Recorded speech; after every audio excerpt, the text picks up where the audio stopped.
application.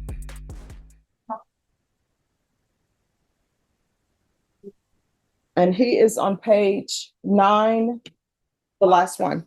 Court is calling 2023 CR 7583, State versus Monroe Hurd. Could I have parties announce? Renee Munoz on behalf of Mr. Hurd. All right. Counsel, could you help him move down to the other end? And are you Mr. Hurd? Yes, ma'am. Counsel, have you received all discovery? Did you review it with your client? Yes, Your Honor, that's correct. Court will find that the state is in compliance with discovery. Mr. Hurd, did you review the application for deferred adjudication with your attorney? Did you understand it and sign it? Yes, ma'am. Did you review the true bill of indictment with your attorney? Did you understand it? Yes, ma'am. Counsel, do you waive the reading of the indictment? Yes, Your Honor. State, are you proceeding on the indictment as presented? Judge, we're reading the punishment. No objection. All right. Did you review the court admonishments with your attorney? Did you understand it? Did you sign it in all the appropriate places? Yes, ma'am. All right. The state charge is robbery.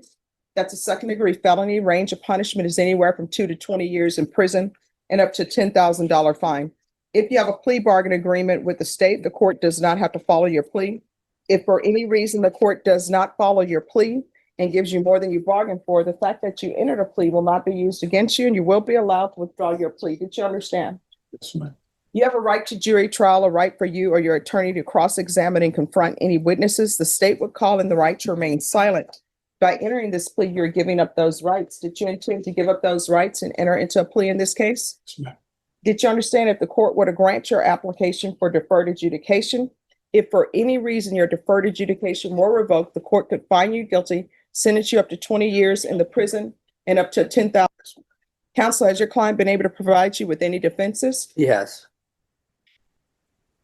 Do you believe he has a rational as well as a factual understanding of the charges against him? In my opinion, he does. Do you believe he's currently competent and was legally sane at the time of the offense? That is correct, Judge. And if the court can recall, he was deemed incompetent previously.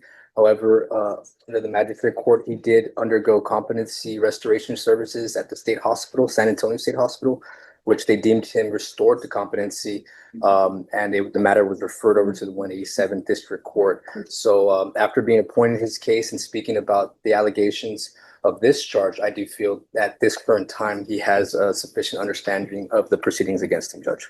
Mr. Hurd, has anyone threatened you, coerced you, or placed you in fear to get you to enter the plea? Anyone promised you anything other than the plea? Are you satisfied with the way you've been represented? Yes, ma'am. If you're not a U.S. citizen, I'm sorry, just one second. If you're not a U.S. citizen, by entering into this plea, you will be deported, denied naturalization, or re-entry. Did you understand? Yes. Court will find that defendant has knowingly and voluntarily waived his right to jury trial. Did you review the plea bargain page with your attorney? Did you understand it? Yes.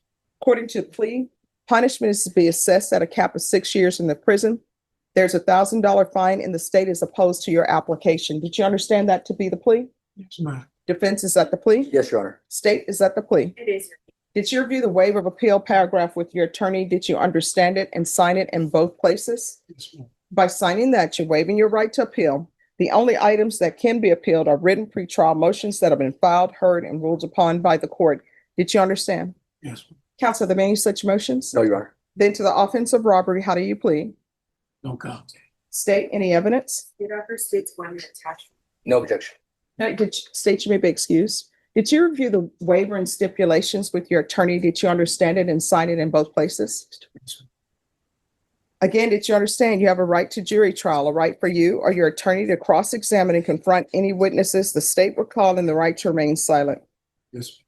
Did you understand that today the state will be presenting evidence in the form of witnesses' statements and police reports, but most importantly, there'll be no live testimony? Did you understand? Yes, ma'am. Court will find that defendant has knowingly and voluntarily waived and consented to stipulation of testimony and stipulations. Court will accept into evidence states exhibits 1 and attachments and review the same. All right, after reviewing states exhibits 1 and attachments, the court will find there is sufficient evidence to find you guilty. Court will defer finding of guilt as you've applied for deferred adjudication. All right, counsel, we can go off the record. Yes, Your Honor. If we do PSI and TAP evaluation, it's 8 to 12 weeks. Either way, it's going to have to take place in the new year. Do Right. you want a PSI and TAP? Your Honor, I don't believe a PSI tap will be necessary.